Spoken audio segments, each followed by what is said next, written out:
El caso Sobornos ya se encuentra frente a la arquitectura institucional de protección de derechos humanos.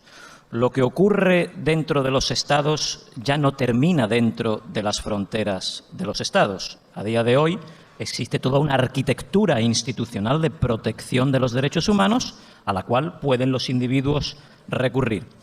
Esa arquitectura tiene tres vertientes. En primer lugar, el Sistema Interamericano de Derechos Humanos, un sistema regional de protección para América Latina. En segundo lugar, el sistema de comités de Naciones Unidas, donde destaca el Comité de Derechos Humanos de la ONU, un sistema universal de protección.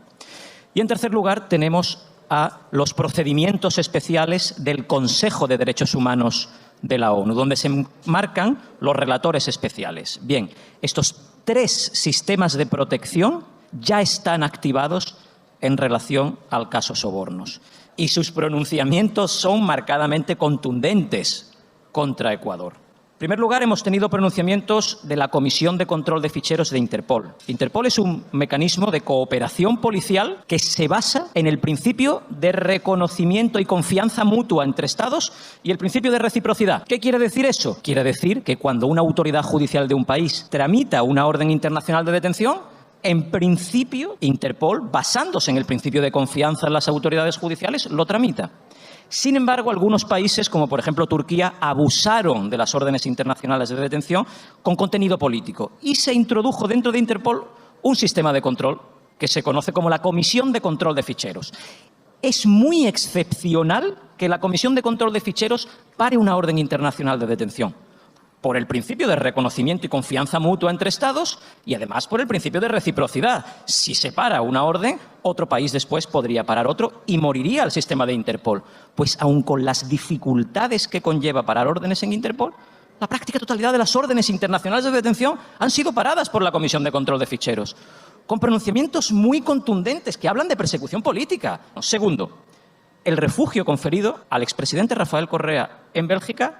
Insisto, Bélgica no forma parte del eje del mal, ni es Corea del Norte, ni pertenece a la izquierda radical bolivariana. Y ha otorgado refugio político al expresidente Rafael Correa, entendiendo que sufre una persecución política desde esta jurisdicción. Y ese es un mecanismo de control horizontal entre Estados. La figura del asilo y el refugio surge como una figura en la que los Estados se controlan a sí mismos en el despliegue de persecuciones políticas. Tercer vehículo, esto ya es un camión, un tráiler. El relator de Naciones Unidas para la independencia judicial. Su nombre exacto es el relator especial sobre independencia de los magistrados y los abogados, pero realmente su nombre común es relator sobre la independencia judicial. Es un organismo de inspección de Naciones Unidas enmarcado dentro del Consejo de Derechos Humanos. Lleva realizando pronunciamientos muy contundentes desde el año 2019. Dos de esos pronunciamientos es como si el relator hubiera tenido una bola y hubiera visto el futuro de lo que iba a suceder. Y los otros dos pronunciamientos han sido advirtiendo al Estado, ya le avisé de lo que iba a suceder. Los dos primeros pronunciamientos del relator dirigidos al Estado ecuatoriano tienen que ver con el rol que el Consejo Transitorio estaba desplegando en la politización de la justicia. Esa reestructuración del Poder Judicial que se hace desde el Consejo Transitorio ya fue vista por el relator de Naciones Unidas como un anticipo de lo que iba a ser una estructura de persecución política. Y de hecho alertó al país. En su llamamiento de 18 de septiembre de 2019, el primero ya le dice al Estado que está preocupado por la situación del Poder Judicial en el país. Y le expresa su preocupación por el proceso de evaluación integral de las y los jueces y con jueces de la Corte Nacional de Justicia de la República de Ecuador, porque pudieran no ajustarse a los estándares internacionales.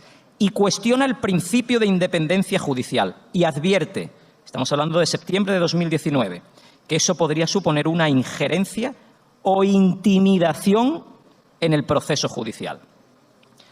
Segundo llamamiento, de 10 de junio de 2020. El relator nuevamente ve lo que va a suceder con la politización de la justicia a través del Consejo Transitorio y dice que está analizando el incumplimiento de las obligaciones estatales de proteger, respetar y garantizar la independencia e imparcialidad judicial en el país, sobre todo con la cesación de jueces y conjueces de la Corte Nacional de Justicia. Y le dice expresamente al país que le expresa su profunda preocupación por el desempeño de las funciones de los jueces y magistrados temporales. Sabemos que al profesor Zaffaroni no le gusta el concepto temporal, pero ya le está indicando, ojo con la figura de los jueces temporales, porque puedes desplegar toda una estructura de persecución sobre la base de personas cuya inamovilidad no está garantizada. Bien, le dice el relator que esos jueces, que después participarán en el caso Sobornos, podrían tener una influencia en la independencia e imparcialidad del Poder Judicial en Ecuador. Y después de esos dos llamamientos donde el relator le está indicando al país, ojo con lo que está sucediendo con la reestructuración de la justicia, que empiezo a percibir una injerencia del Ejecutivo dentro del Judicial. Se producen dos pronunciamientos donde el relator lo que le dice al país es, ya avisé de lo que se estaba sucediendo dentro del país y de lo que iba a pasar. Llamamiento del 9 de julio de 2021. Dice el relator al país que está analizando hechos violatorios. Ya no habla en el futuro, ya habla de violaciones concretas sobre la falta a la independencia judicial y la imparcialidad de los jueces y otros operadores de justicia, incluida la Fiscalía General del Estado, en ese proceso específico, caso Sobornos. Y le dice al Estado que quisiera expresar su preocupación respecto a las alegaciones sobre violaciones a la independencia judicial. Y ahí le recuerda sus dos llamamientos anteriores.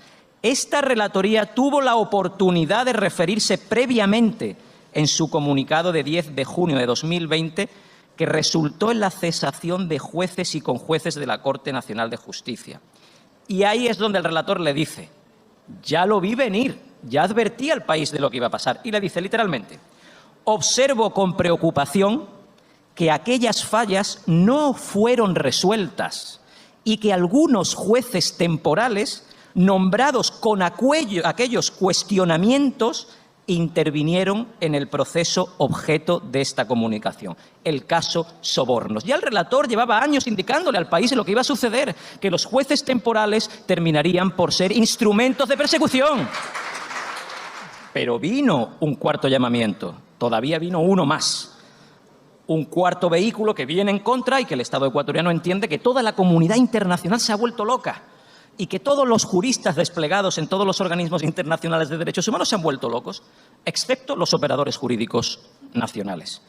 Y en ese cuarto llamamiento de 26 de enero de 2022, lo que dice el relator es voy a aterrizar ya incluso en las concretas vulneraciones a derechos humanos que están ustedes materializando. Y le dice literalmente, entre otras, se negaron todas las pruebas solicitadas entre el 9 y el 29 de septiembre de 2019, especialmente la pericia grafoquímica de la antigüedad de la tinta sobre el papel del famoso cuaderno. Es decir, lo que le está diciendo el relator es paremos ya con esta ficción de proceso porque ustedes están materializando vulneraciones a derechos humanos recogidos en tratados internacionales. Quisiera expresar preocupación respecto de las alegaciones que indicarían que en el caso mencionado se habría incurrido en vulneración al debido proceso. Son palabras lapidarias por parte de un inspector de la ONU, vulneración al debido proceso y al principio de tener los tiempos y medios para acceder a la prueba. 4 pronunciamientos de un inspector de Naciones Unidas alertando que el caso Sobornos ha sido una instrumentalización del Poder Ejecutivo sobre el Poder Judicial para condenar a todo un conjunto de autoridades de la oposición política y proscribir al expresidente Rafael Correa de concurrir a las elecciones que iba a concurrir o podría haber concurrido, ¿no?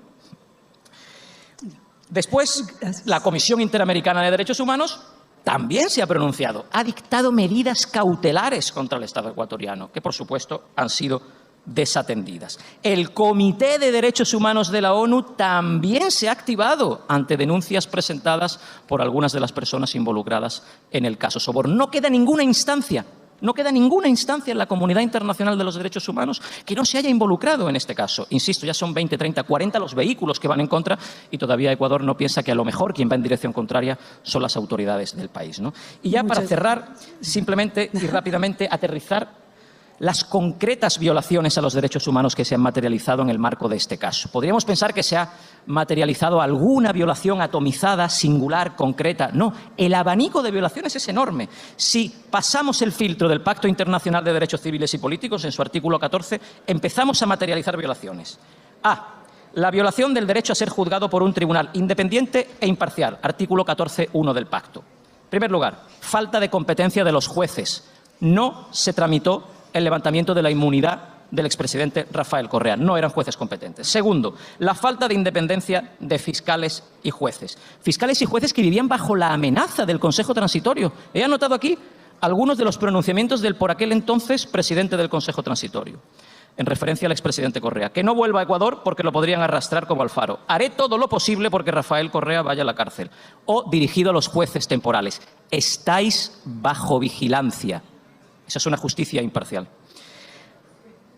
La violación del derecho a la presunción de inocencia hasta que se demuestre la culpabilidad según la ley. Se orquestó una campaña mediática aparejada al caso Sobornos que hizo imposible preservar la presunción de inocencia. El relator de Naciones Unidas incluso habla de una obra de teatro financiada públicamente, justo cuando se estaba enjuiciando el caso Sobornos, en la cual se demonizaba a los acusados.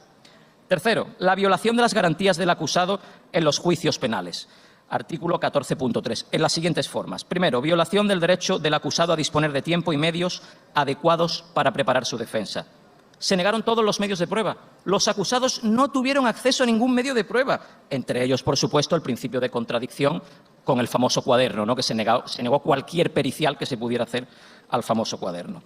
La violación del derecho de todos los acusados a estar presentes durante su juicio. Por ejemplo, el expresidente Rafael Correa fue juzgado en ausencia cuando los aeropuertos del mundo entero estaban cerrados y no habrían permitido su desplazamiento para ejercer su defensa. O la violación del derecho de los acusados a interrogar o hacer interrogar a los testigos de cargo. Dos testigos de cargo llegaron a un acuerdo con la Fiscalía, se sentaron frente a un tribunal, dieron su versión de los hechos y se negaron al principio de contradicción, se negaron a responder a las preguntas de las defensas de los otros acusados. Eso es un principio básico en los estándares internacionales de derechos humanos en relación a la contradicción de la prueba. D. La violación de la prohibición de la aplicación retroactiva de la ley penal, artículo 15 del Pacto.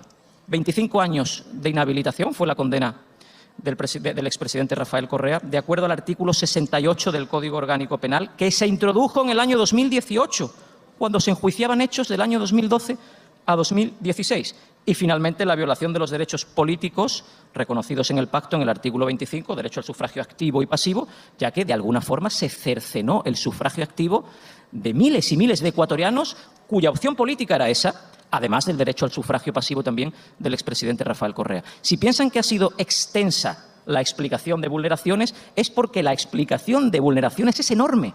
Es enorme. No hay una concreta vulneración a un derecho del Pacto. En el marco de la protección de derechos humanos encontramos casos donde hay una concreta violación, una violación tangencial, singular. El volumen de violaciones al debido proceso que atesora el caso Sobornos marcará un antes y un después, y este caso será conocido como un caso paradigmático del lawfare en el ámbito del derecho internacional de los derechos humanos. Muchas gracias.